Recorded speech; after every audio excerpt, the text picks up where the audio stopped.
Jonesy and Amanda. Jam Nation. It's round 10 of the NRL. Last week's mystery footy tipper was Chris Hayington. He got a score of 3 out of 8. I thought he would have done better than that. Well, Chris Lewis the week before got 3 out of 8. Today, I'm kind of a big deal.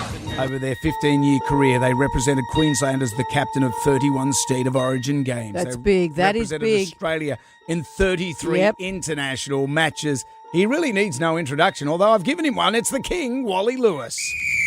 Here's to Wally Lewis. King Wally. The lacing on a boot. Here's Lewis on the go again. Lewis got away beautifully over there. Lewis is over the line. Lewis holds it up. Now he accelerates. Here he goes. A field goal from Wally Lewis. Wally Lewis is in. Lewis with a big grin on his face now. He's the emperor of Langton Park. Greatest Origin player of all time, the one and only Walter James Lewis. Walter James, Walter no James less. Lewis, as he's known. Hello and welcome. Yes, I haven't. I still haven't forgiven my parents for giving me that name, Walter James. Boy, oh boy. When you got called Walter, did you know you're in trouble? Yeah, that was usually it. Walter, get up here. Stop playing in the backyard. Get up here and do the dishes. You haven't done any work. I think kids, that was normally the kids case. should be renamed Walter. They should Bring be back Walter. Forget Oliver. It should be Walter. Congratulations on your speech at the National Press Club. You spoke about your struggles with chronic traumatic encephalopathy, or ETC, as it calls. But you said it so eloquently, Wally. Yeah, well, I was pretty happy. It was a situation where I was asked to just talk about the life and how it had certainly had changed. I'd gone from a pretty confident bloke that was always enjoying myself, doing the news and sports news pretty much every day at Channel 9, and it had got to the stage where I was having some views that I was probably wrecking, forgetfulness, and with almost monotonous regularity, having people sort of have that look of confusion, of frown on their face when they're probably talking to you about something else. I'd forgotten what we were talking about, and it made it a bit of an embarrassment, and you kind of hide from it for quite some time, and almost make a bit of a giggle out of it, and say, "I've had a tough night, been on the drink, and and head's not working too well this morning." But certainly there was the case, and when I found that it wasn't going too well, particularly at work, there was one occasion where I was told that I was coming back from a story and I was to throw to the people that I was reading the news with, and I forgot all about it.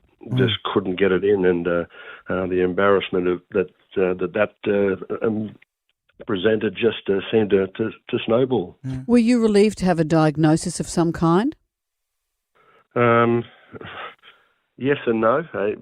At least I knew what the difficulties were, why I was struggling, but pretty much embarrassed to have to deal with it. It wasn't something that I wanted to proudly have beside my name. But I think the biggest difficulty was when it was explained to me by the doctors what it's all about.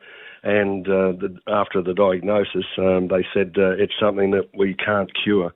CTE is not curable. We can prevent it, and the doctors certainly are helping with medication to treat the symptoms, such as anxiety or depression. But certainly, it really does create a lot of dramas in many families, and for a lot of people, also it can also cause a bit of domestic violence. And I think that comes around a little bit through the discipline of admitting that you're having some real issues with it, and you're not really sure which way that you're heading, what direction, and it's difficult. We don't seek sympathy, or we're asking for a little bit of help, but it just seems that the amount of people that are dealing with it is snowballing at an absolutely unbelievable rate. Well, at least we're getting awareness about it, and you sound like you're on top of it, which is great.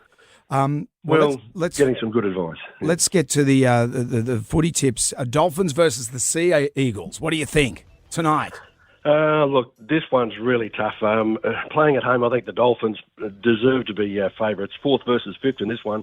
I've tipped the Dolphins, but no great confidence. I'll stick with the Dolphins, only with home ground advantage playing up. Okay. All right, and then Friday we've got Panthers and Bulldogs. Yeah, this is going to be a beauty. Nathan Cleary is back. Penrith, they're going to return to their best. The Doggies have been good this year, but I think the Panthers, you've got to back them at Penrith Stadium. Eels versus the Broncos? Neither is in great form. The Broncos have got plenty of blokes out. Adam Reynolds is out for the year. Yeah. Look, I'm going to go for the Broncos. I'm looking at the bookies. They're virtually giving the Eels no hope at all. $3 or $3.10 or something. Oh. And Brisbane are favourites only because they're playing at home. And Brisbane have got quite a few blokes out. Look, I'll stick with them with a home ground advantage, but with no great confidence at all. It could be a good bet. Tigers versus Knights. Yeah, go with the Knights in this one. The Tigers, they're looking a lot better this year. Benji seems to have inspired them, but I'll go with Newcastle. And then Dragons and the Rabbitohs. Oh, isn't this a big one? Dragons, Rabbitohs have had a horror year. Poor blokes, there's blokes getting dropped, won't be there. Change of coaches coming up. I'll stick with the Dragons. All right. Storm and the Sharks. The match of the round, no doubt about that. I'll go with Melbourne only because they're playing at home. If they were playing at Cronulla, I'd tip the Sharks 7 days a week, but the Storm in Melbourne. All right. Roosters and Warriors on Sunday. Chookies are fantastic. They're in good form, like the way that they're going, so I'll stick with them in that one. All right. And rounding us out, the Titans and the Cowboys. Yes, these are two teams as well that aren't in real good form. I'll go with the Cowboys. I think they'll get home, but it'll be a nice, tight affair here. Well, Wally, or Walter, if that's your real name. It is Walter. I still haven't forgiven my parents for giving me that name. Oh, boy. If you want to get involved with the Dementia Australia, head to dementia.org.au. Now, Wally, thank you for joining us. My pleasure. Thank you. Thanks, Wally.